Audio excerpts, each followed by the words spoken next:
যুবভারতী ক্রীড়াঙ্গনে বিশৃঙ্খলা, ক্ষতি 40 লক্ষ। মেসি ম্যাজিক দেখতে এসে তাণ্ডবের মুখোমুখি, কিন্তু মেসি চলে যাওয়ার পরই শুরু হলো বিশৃঙ্খলা।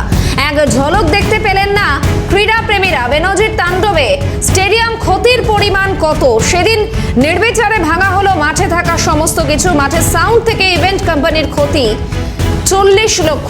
কিভাবে ক্ষতি সামলাবেন চিন্তায় ইভেন্ট কোম্পানি। পুলিশ থেকে প্রশাসন কেউই যোগাযোগ করেনি। কি হবে ইভেন্ট কোম্পানির? সরাসরি এই মুহূর্তে সঙ্গে রয়েছেন প্রতিনিধি শুভজিৎ দে। শুভজিৎ, সেদিনের ঘটনার পর আনুমানিক যে ক্ষতির একটা পরিসংখ্যান নেওয়া যাচ্ছে প্রায় 40 লক্ষ। এই পরিস্থিতিতে ইভেন্ট কোম্পানির যারা কর্ণধার রয়েছেন তারা কি বলছেন?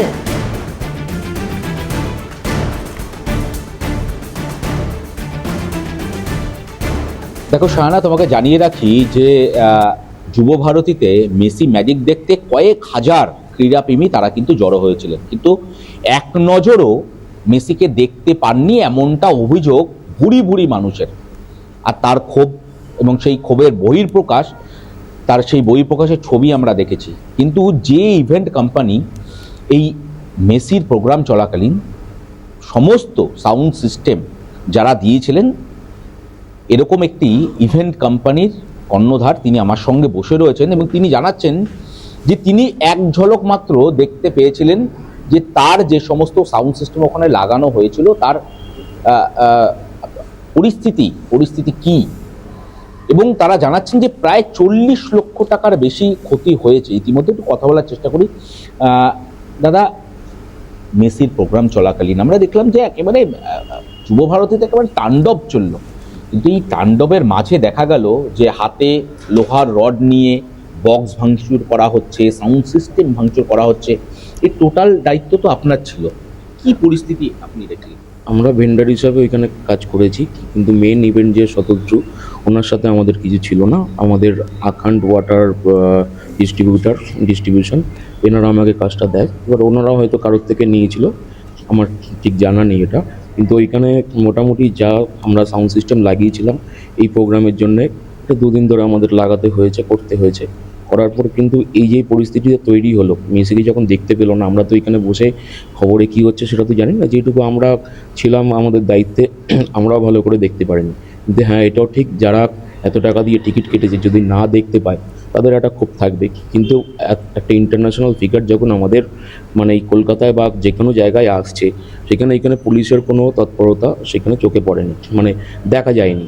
পুলিশ নর্মালি দাঁড়িয়ে ছিল। যখন দেখুন মফ তো আর এমনি হঠাৎ করে মানুষ ঢুকলো না, ফেন্সিং টোপকেও ঢোকেনি, কোনো গেট দিয়ে বা কিছু করে ভেঙে ঢুকেছে। কিছু ভিডিও আমার কাছে আছে বা আপনারাও দেখতে পাবেন যে ফেসবুকে যেগুলো সোশ্যাল মিডিয়া দিয়েছে।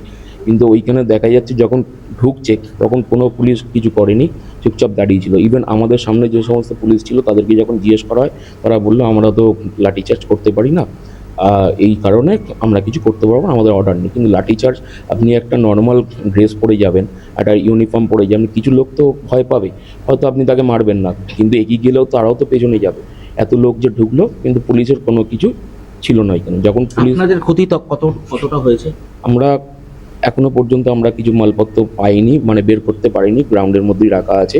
গ্রাউন্ডের যে সিকিউরিটি আছে গেটের, তারা বলছে আজকেও আমাদের শনিবার, এটা 13 তারিখ হয়েছে, 14 তারিখেও বললে হবে না, আজকে 15 তারিখ, আজকেও কিছু বার করতে দেবে না। মানে কি কারণের জন্য জানি না। এবার কোনো সরকারি বলুন বা কোনো ইভেন্টের যারা কাজ করেছি তাদের বলুন বা কেউ আমাদের স্টেডিয়াম কর্তৃপক্ষ বা যারাই ছিল, তারা কেউ কিন্তু আমাদের মানে জিজ্ঞেসও করেনি কি হবে না হবে। কিন্তু এখন পর্যন্ত যেটা আমরা মানে ধারণা করছি বা যেইটুকু আমাদের হাতে হয়েছে 35 থেকে 40 লাখ টাকা, এটা বাড়তে পারে। একটা বিষয়, সেটা যখন এই ঘটনাটি ঘটছে তখন সে অর্থে কোনো পুলিশ দেখা যাচ্ছে না। আপনি বলছেন যে সে অর্থে কোনো পুলিশ দেখা যাচ্ছে না, কিন্তু নর্মালি কোনো ইভেন্ট চলাকালীন যুবভারতীতে আমরা দেখি যে ফেন্সিংটাকে ঘিরে পুলিশি একটা নিরাপত্তা থাকে, একটা বেষ্টনী থাকে। সেটা কি সেদিন ছিল? পুলিশ ছিল, কিন্তু পুলিশের কোনো কাজ ছিল না এখানে, পুলিশ দাঁড়িয়ে ছিল। কোনো ভূমিকা দেখতে পেয়েছেন না। আপনারা তো মাঠে সেই সময় উপস্থিত ছিলেন না? আমরা মাঠে, আমাদের কাট ছিল না, আমাদের মানে ফেন্সিং এর বাইরে ছিল। ওইখান থেকে কোনো পুলিশ নিজেই ছবি তুলছে। মানে পুলিশ নিজেই ছবি তুলতে ব্যস্ত? হ্যাঁ। নিরাপত্তা বা আপনাদের হয়তো ছিল, এই কার্ডটা এইটা আমাদের ছিল। দেখুন এইখানে 2, 3, 4, 5, 6 আছে জোন 2, 3, 4, 5, 6, কিন্তু জোন 1-এ ফিল্ড অফ প্লে এটা আমাদের ছিল না।